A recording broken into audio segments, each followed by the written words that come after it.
So Sara and I met together, and she was asking me questions, and I was going to have Priya share this. She said, no, I don't really want to say that. So I will say that there was a big blank bubble over my head when Sara was asking me questions. I was like, I really like your question. I have nothing to say. I didn't have any. She kept saying, what are you doing in Omaha? Because Touch the Nations supports 3 countries in Africa. I've been to 38 countries. I help 3, and I do it in my spare time. It's not a job. And so when she, you know, the honest truth was I don't do anything for Omaha. And I was like, but I like your question. I want to have a response to what you're saying. So I begged her basically to keep meeting with me. And since I think about February, we have met, and we've met several times. She said, we'll just meet at your, can we meet at your office? And we don't have one. So we met at multiple coffee shops. And even in the storm once we met. But basically I said, I would love to hear your questions and go somewhere with it. So honestly, what we're doing today is birthed out of those conversations of how can we connect Omaha, young people. You know, I have a nonprofit in Africa, we're not there, but how can these things energize one another? So we'll talk more about the Sierra Leone component of that later. But I just want to add really yes, quick feel free. too. When I started doing the networking for this and getting the speakers involved, we're all very, very excited, by the way. They're just true experts in their field and donating their time and resources. But they all said the same thing. There is nothing like this happening in Omaha. Why isn't anybody doing something like this in Omaha? So you guys truly are a part of a really unique experience that we hope to continue throughout the years, and maybe some of you will come back and join us. And before we flip the slide, it is Priya's fault that we're meeting this summer because we're like, let's plan for next year. And she's like, why don't we just do something small now? So, ta-da, you won. Okay, this is a video, and Priya, we might need your help unless Sarah's got it. Priya made a couple of videos in the past, in 2013.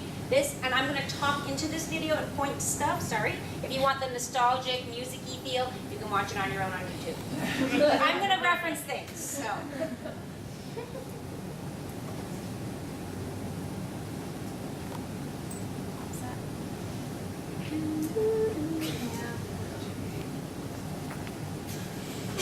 You know, I'm happy to keep talking until it pops up. Basically, I've taught in OPS for 17 years. I taught for 5, and then I quit, and then I went overseas for 4 years and went to the majority of the 38 countries I've been to doing relief work. A lot of that was as a first responder, which is when you go into a crisis on purpose. There were 6 times that I thought I may die. 2 of them were in the Turkish earthquake. One because the road fell off of the cliff and there's no barricade because it just happened. We were in the dark with a horrendous van driver. He punctured the stick shift through the floor of the van, okay? So he's a horrible driver. We had that repaired along the way, and then the road almost fell off. I mean, the road fell off, but we didn't. We stopped. Okay. That was just a filler.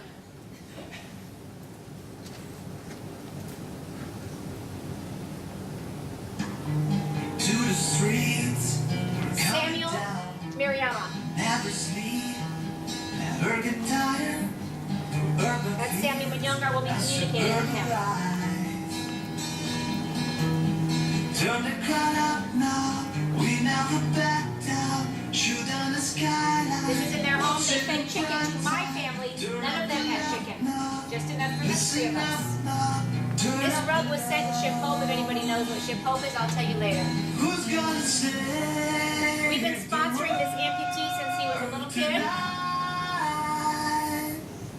Who's gonna These kids attend Newton School that we started. to life? We're gonna make it That's my son. and die.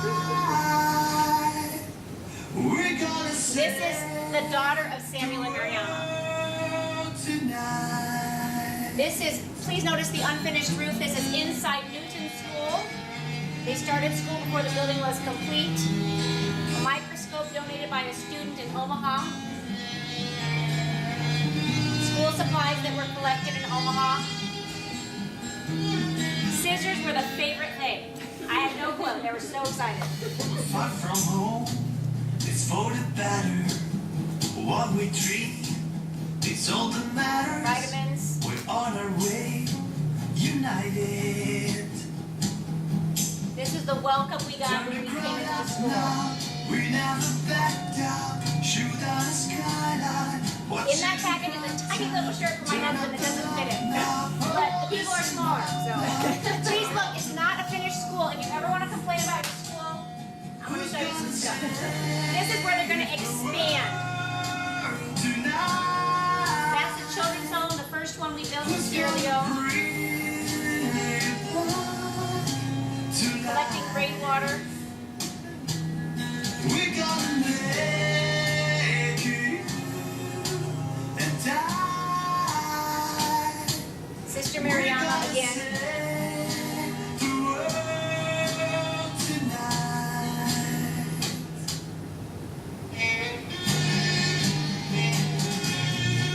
Newton School. These are amputees that requested we do something in their community. This is a Coney Farm School.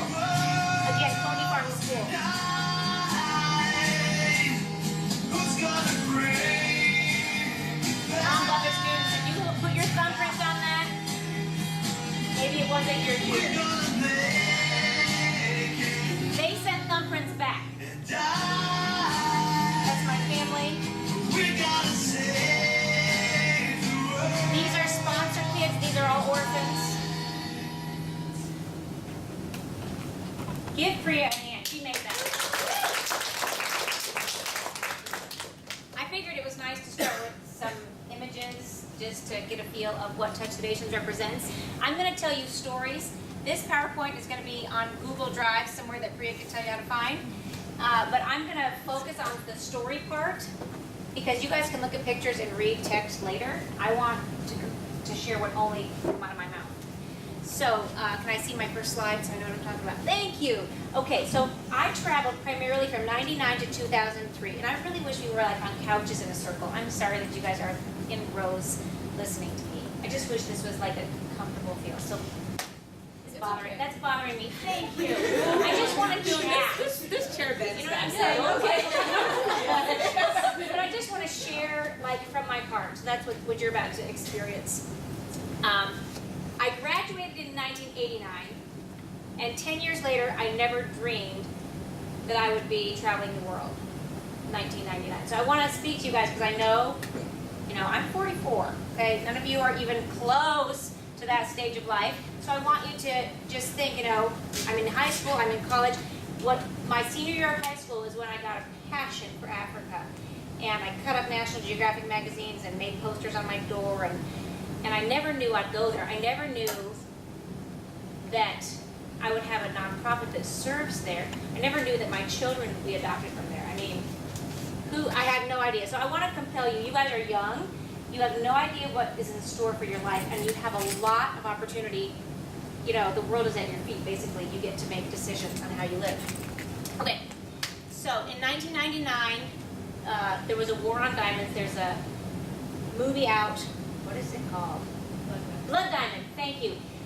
The movie, I'm thankful for the movie. It's a little tiny microcosm of the bigger problem, but at least gives you a feel for why there were massacres going on and a lot of maiming and killing. There were 10,000 amputees in Sierra Leone, and it was ruled by terror. The Rebels United Front said if we terrorize the civilians, then maybe the government will give us control, just to say stop. We'll give you control, stop terrorizing the people. And they would carve RUF on people when they captured them. But then those people that have these scars of their, RUF, then everyone was terrified of them because they figured they were part of the army.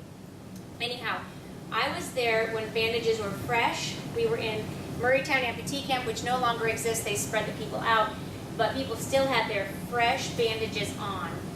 And I was there with World Vision as a volunteer, and kind of feeling guilty for even being there. Because I'm thinking, I can't give you your limbs back. I'm not wealthy. I am a teacher, and I quit my job, so I don't have any income. What can I do for you? I'm here. But I felt somewhat guilty. So this one elder in the community, we were under a hut, and he had his arm cut here, and there was a group of us, and he came and spoke. He pointed to the stump of his arm, and I'll never ever forget it. He said, "This is not our greatest pain. Our greatest pain is that we feel forgotten by the world. But by coming, you help to heal that pain." I can picture him right in front of me now, because I was feeling so guilty that I am here with nothing to offer you. And he was saying, no, you're recognizing that I'm a human being, you're a human being, we've been through hell on earth, and we were not rescued. Now, time out. The world might love America and then hate America in the same breath. It's kind of a tricky thing, because we do have the capacity to come in and rescue and help sometimes, but it's welcomed and unwelcome. So it's a tricky topic, but from the people who had their limbs cut off, they said nobody came. Nobody came to step in. And quite a few of those, honestly, amputees have died in severe pain because there's no blood circulation. That was not done surgically. They were just maimed, and then blood clots, and they die in severe pain. But that, I will never ever forget. He said, by coming, you helped heal that pain, just being there face to face. We recognize your humanity. And then there were 3 guys that sat there, with one without a leg, one without an arm. They were all amputees, and they just said, take our picture, tell the world. And I am a person who was a teacher for 5 years, quit teaching, was doing this as a volunteer. I did not get paid for my travels. And I'm like, the world is not listening to me. That's how I felt. I felt so horrible. Like, I'm not National Geographic. I don't have an audience. But they said, take our picture, tell the world. And I just felt hopeless. So, how many years later are we? Quite a few. But I'm still telling. Like, I'm telling you. So, I'm doing what they asked me to do. It's taking me time, but I haven't forgotten them. So I've told the little world that I can affect. Another thing that was just a riveting experience for me was I was with this maybe team of 8 or so World Vision volunteers behind a staff leader. We were going through a tent. We were just seeing how they use the banana leaves, which do not, and the rain comes through, it just blocks the sun, and just seeing where the people were living. And we were walking through the middle, and I saw some, like 3 ladies back under behind. They just seemed like really hidden off to the edge. And I just ducked out, and I just went, I don't speak the Creole that I don't speak any Creole, but they have a particular Creole. I don't speak it, but I just ducked down, and I just grabbed their hand, and I looked in their eyeballs. And I'm like, you know, we don't speak the same language, but you are alive and I'm alive, and you've been through something, and I recognize you. And those women, I could see that it meant something to them. And my team's like, where's Katja? You know, I know I was going, here, but they found me. But I couldn't just walk through the middle of the tent and be like, well, very nice. You know, I see what everybody's got here. It was just breaking me. And I just wanted to connect and express something to them. Then there were men and women in our group, but there was a woman outside wearing nothing.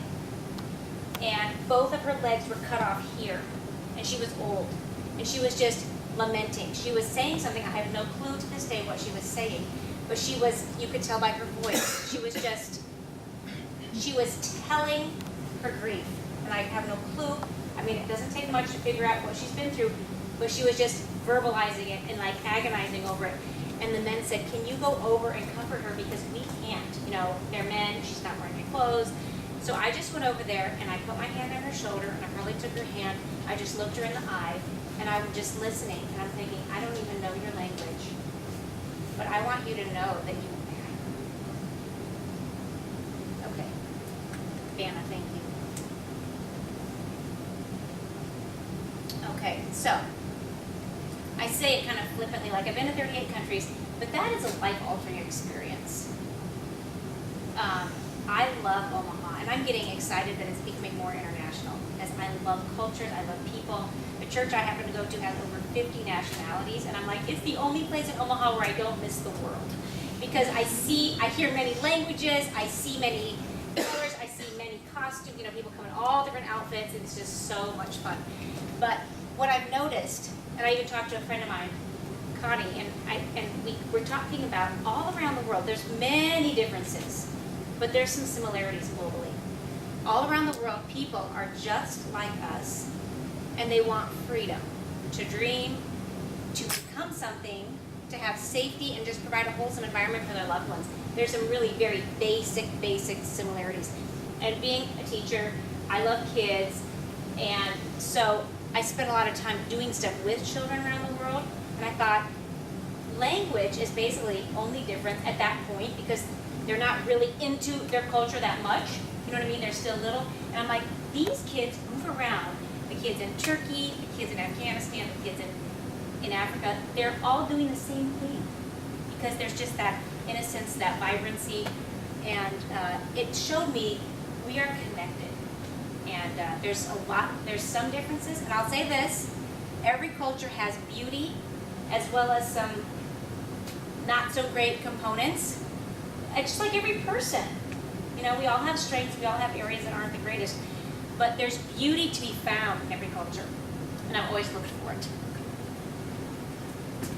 Okay, here's my stories about Turkey. There were 2 earthquakes in Turkey in '99. One was in the summer and one was in the fall. I spent Thanksgiving in Turkey, which kind of sounds funny. But they found a turkey. I don't know where they got that turkey, but we had a giant feast. It was all international, but it was an American tent. So they're like, we're having a Thanksgiving celebration with a big cornucopia. I'm like, nobody gets this, but we did it. Okay. So my original job was helping a team to build winterized tents. If a family got a winterized tent, they had to promise to live in it for at least 2 years, because when all of these high rises fall, it's going to take forever to build them up. So if you were lucky enough to get a winterized tent, that means you're not getting your house built for a while. So we had these ropes and we weave them through. It's not that complicated, but it takes a team. And so we were so excited on the days when donations were made. She's my techie. Thank you. When donations were made, because then a truckload of supplies came, and when they didn't come, I mean, that hit me so strong. Like, when you donate, you know where your money's going. It's making an actual change. Like, there were days the truck did not come and deliver tent supplies, and there were days that it did come because somebody gave. So we would build these tents, and but while I was there doing that job, a second earthquake hit, and I went in as a first responder. I don't have medical training, but I can do basic first aid, and I just followed the medical team. They let me join. And I'm going to say graphic things, so just brace yourselves. I'm sorry. I feel like the world is a more beautiful place than we know, and it's also a harder place than we know. I've noticed that our news, there must be some kind of rules on what kind of picture cannot be printed in the newspaper, because in Turkey, bloody, gory pictures of dead bodies are in the newspaper. That doesn't happen here unless it's like a horror film. That is life, and so when there's a tragedy, like somebody gets up, takes a picture, and it's all over the papers, and so that was kind of different for me. Also, something that doesn't come through the news, which might seem really odd to say, is death has a physical smell. And when you're in an earthquake, it is a massive thing. Sometime in Omaha, I forget the time frame, but there was a school bus from a smaller town that fell off a bridge. I chatted with somebody about this. Sara, were you the one? It was horrific. It was like a band from a school, and it was from Seward. They were from Seward, Nebraska. Okay. And it was right as Dodge. Yes. Okay, and that was horrific. I used that horrible, horrible situation, that tragedy, to compare to something like an earthquake or a hurricane or tsunami or anything larger, because that bus accident, there's no downplaying the terrible tragedy. But if you went 1 block, 2 blocks, 3 blocks away, things were normal. In a big, like an earthquake, a whole city is flattened, or a whole area, and you can't ever get to the edge. There's no place to go, there's no place to go get food. There's no place to get water. There's no place to go sleep, because everything is smashed. And then there's thousands and thousands of dead people under that rubble, and it smells terrible. And I'm saying that I don't even know exactly why I'm saying it, but it's a reality of our world that doesn't come through. Like, we hear little snippets and sound bites of things, but to walk into that is a life-altering experience. In that 24-hour period, well, 48, whatever, a couple of days, I saw more death than my rest of my life combined. I saw blankets going by with little pink high heels flopping out the back, and then they bury right away. And so they're just digging a hole. I see the guy in the army suit, it must have been a relative. He comes in, he falls apart. He like, I can't articulate it very well, but he comes basically saying his goodbyes, gets back on his truck, and he has to go. So somebody informed him that his relative was lost. We were giving out medicine, blankets, water, very basic things. And there were all these kids with terribly runny noses, and we were just kind of doting on these kids. And the woman was an extended family, but the woman was told, we know what building your husband was in when the earthquake took place. We're going to find out if he's dead or alive. So she knew. They knew where he was. They're waiting for news. And we didn't need anyone to tell us, because she flung her body on the ground and started pounding and kicking the ground and screaming like you've never heard. And we're holding her kids. These are unforgettable experiences that I've been through. And I'm just like, people have asked me, if you had it to do over again, would you have done anything differently? And I say no. These have marked me. They have changed me. But I'm so glad that I could be there when somebody's suffering. Okay, I don't want to linger too long on this because half my time is gone, but the earthquake took place during the dinner preparation time, and they used open fires, so a lot of people were burned. So there were babies burned, women burned, and we helped a man, a particular one that I can remember. He just had glass shards sticking out of his hands, and somebody had wrapped cottony stuff that didn't detach very well. It was just awful. It's like, that was worse than not having anything. But we were just soaking his hands in tubs of water. He couldn't do anything because his hands were both just compacted with the glass. And I thought, again, why am I here? Kind of like Sierra Leone. What in the world am I doing here? I'm in my 20s. I'm an American. I'm in the middle of this. What is going on? And I did a children's camp, or club, actually, a children's club, that should say, that's my fault. Just like hula hoops, beach balls, you know. And I memorized a few Turkish songs, and the kids said to the Iranian girl who could speak English and Turkish, why can she sing but she can't talk? Because she can memorize a song, that's why. And like, she's singing, and then we go ask her a question, and she's like a blank stare. Because you can memorize songs, that's why. But kids don't understand that. So I was just there. I thought, why am I here? And the answer is, you're trying to restore innocence and laughter to kids who've been through tragedy. Similar to what we did in the tsunami. Okay, Nus Ekmek is a funny story, and then I'll move on. So the older girls that helped in the club, they really wanted to have a picnic with me. And amazingly, the word picnic is the same in Turkish and English. I'm like, I know what you're talking about. Picnic, yes, we can do that. So Nus means half, and Ekmek means bread. So it's like 4 girls, I think, plus me. So I was trying to say, you know, you bring apples, I'll bring whatever, and I just said Nus Ekmek, and then I pointed around, like, I think half a loaf of bread will do it for our group, was my point. This girl came with, it's like a French bread loaf. She brought us each a half loaf sandwich. Gigantic bread. These are like 12-year-olds, a 9-year-old, and me. And we each have, she unwraps these giant things, and I'm like, your mother is probably thinking, what a nutcase American told my daughter to bring half a loaf of bread for each of you. And the funniest thing to me about the whole thing, we laugh and laugh, but they still don't know what I meant originally. Because I couldn't talk. You just learn these handful of words. Okay, go ahead, Priya. All right. Sri Lanka tsunami took place when I was back to teaching. I had taught 5 years, traveled for 4, taught again for 2, and then switched schools. So I'm back at my original school after all these travels. The tsunami hit around Christmas, and I remember because I was devastated that I couldn't go. I was teaching full-time again. You're not allowed to disappear in the middle of the year. And I was like, well, maybe Christmas break, you know, it's just 2 weeks. But I couldn't go until summer, and that was really, really hard on me, which is why I started subbing again after that, because I wanted that freedom. If a tragedy hits, I want to be able to go. So I was there months after, which is totally different than a first responder, because all of the stink, all of the original mess is picked up, but then you're helping to rebuild. But even at that time, there were still fish nets up in the palm trees, because that's how high the water had gone. And along the beachfront, I have pictures of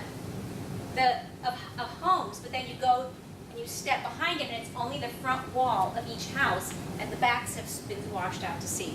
I actually have a chunk of a boat that I found in the water, and I brought it home just to make it more tangible. Like, this is somebody's boat. Where's the somebody? Where did that somebody go? We helped the kids in both of these countries, Turkey and Sri Lanka, to do grief books. Someone in Omaha taught me how to do this, and so it's called My Story. You do me before the tragedy, my family before the tragedy, my school, what I like to do, something like that. And then the middle page spread that's a double is the tsunami, the earthquake, whatever. And every kid drew water at the very top edge of the paper, and then all these things like swirling underneath, and all the people with X's for eyeballs because they were dead. That's what the kids have seen. They've lived it. Okay, go ahead. Afghanistan. I won't talk about that too much. I've been there twice, didn't like it either time. I loved the people, I didn't like the place.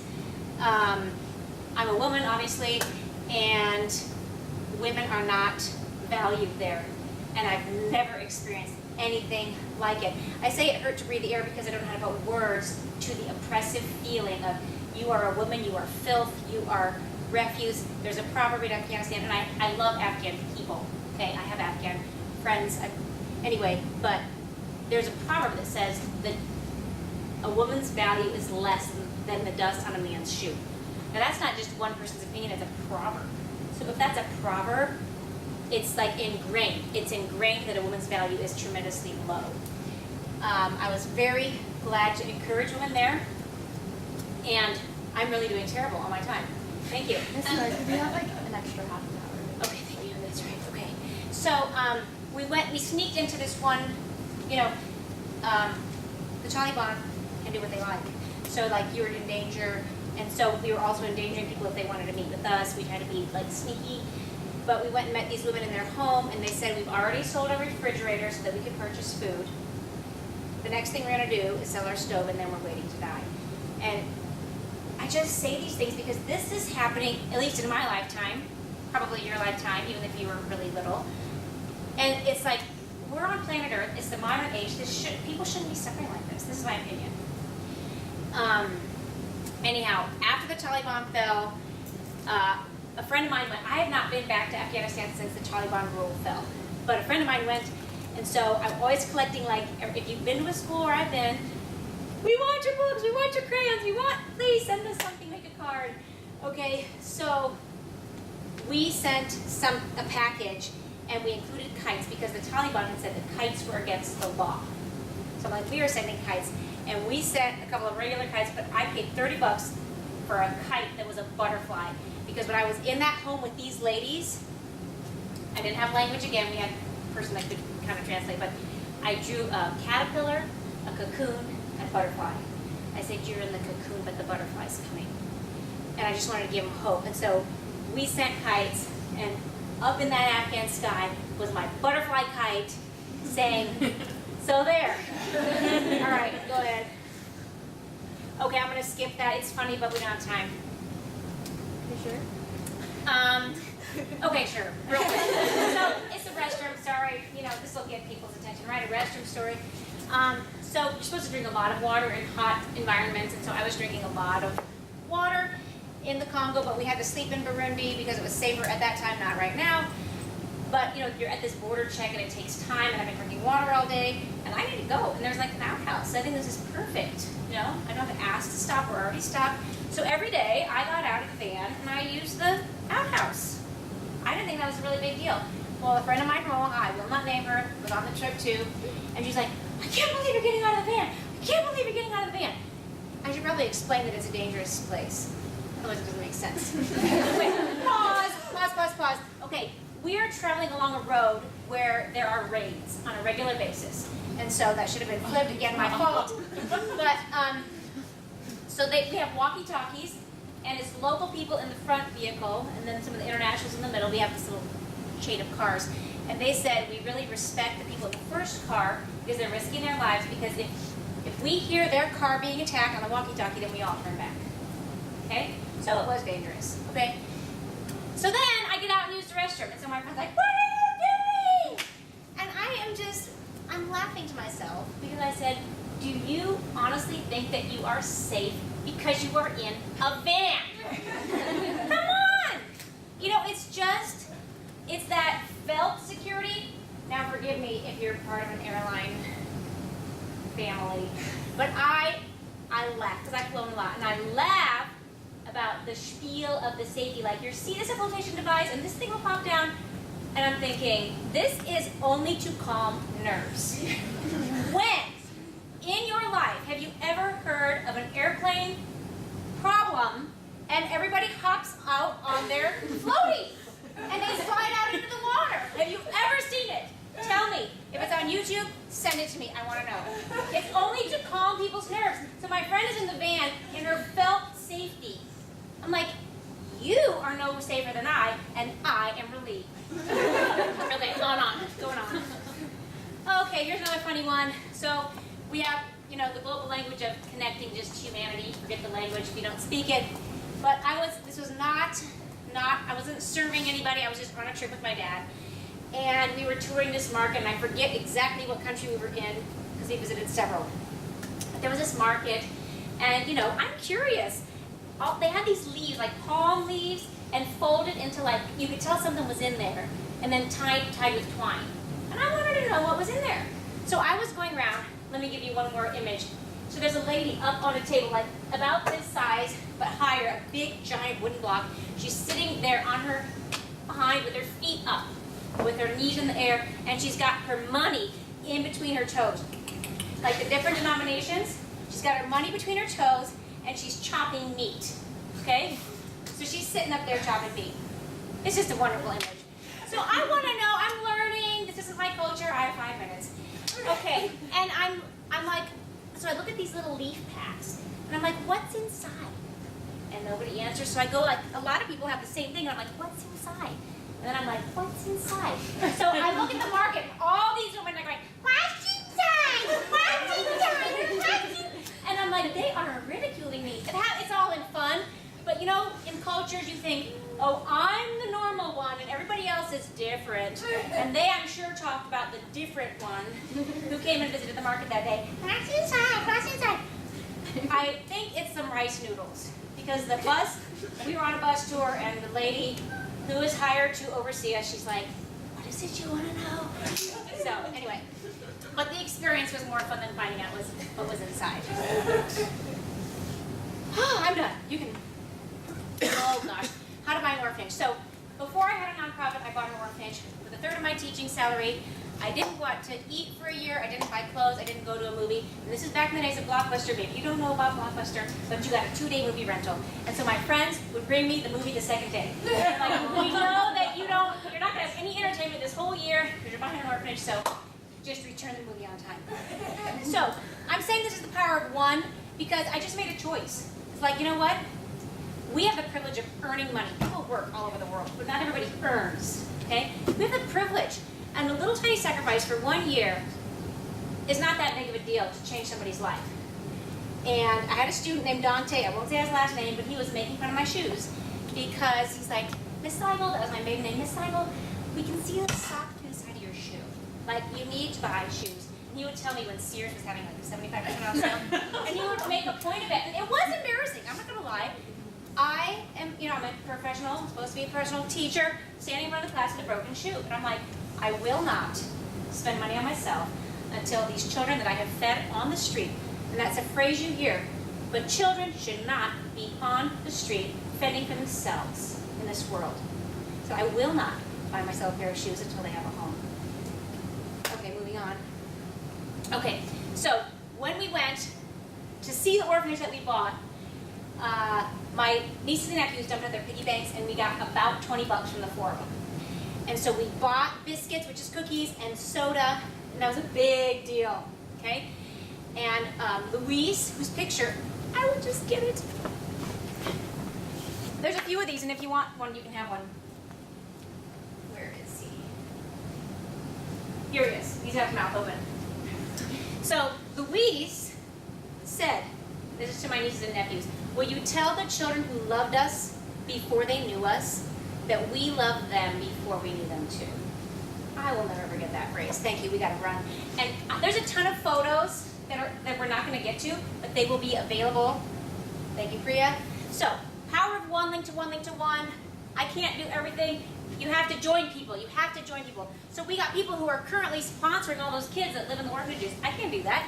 It's people empowered together. We bought tons of things, benches, desks, scholarships, blah, blah, blah. You can read. And it's all done through volunteers, okay? 95% of the money that anybody gives reaches Africa, which is why everybody has to start bringing treats next week, because I don't have any money to buy treats. Okay. And this is us now. We get to be connected, impacting locally and globally. This is Touch the Nations, by the way. Sorry, thank you. So the current stuff, I'm not going to say anything because I'm going to be honor the time, but you can go and see some of our current projects, people we help in 3 countries. Just go all the way through. Oh, the good video. You know what? Can we do the video? Yeah. Okay, so Priya also made this one. And this is the Ebola orphanage that is currently under construction. We have sent them all of the money that we have. So in order to finish it, we have to finish it before kids can move in. They're recruiting the kids now. We need $21,700 to open it. Ebola outbreak in West Africa, which has affected 3 countries, in particular, Sierra Leone is the one country we've already. I'm going to stop talking. Priya or Sara, please do jump in because we want to give you guys time. Do you want to explain the Skype project? Okay, real quickly, yes. There is going to be a Skype, well, we say Skype, but there's a video exchange taking place. We're going to use YouTube. I think it's going to function better. But Coney Farm School is one of the schools that we have built, and Samuel and Miriam Minyongar, who I pointed out to you in the video, have been to Omaha many times to share. Well, Miriam has been here once, but Samuel comes repeatedly. And their students are going to send videos to us, and we're going to send videos to them. And we have a couple of questions, like sparks. We don't want everyone to say, this is a day in my life, and this is school.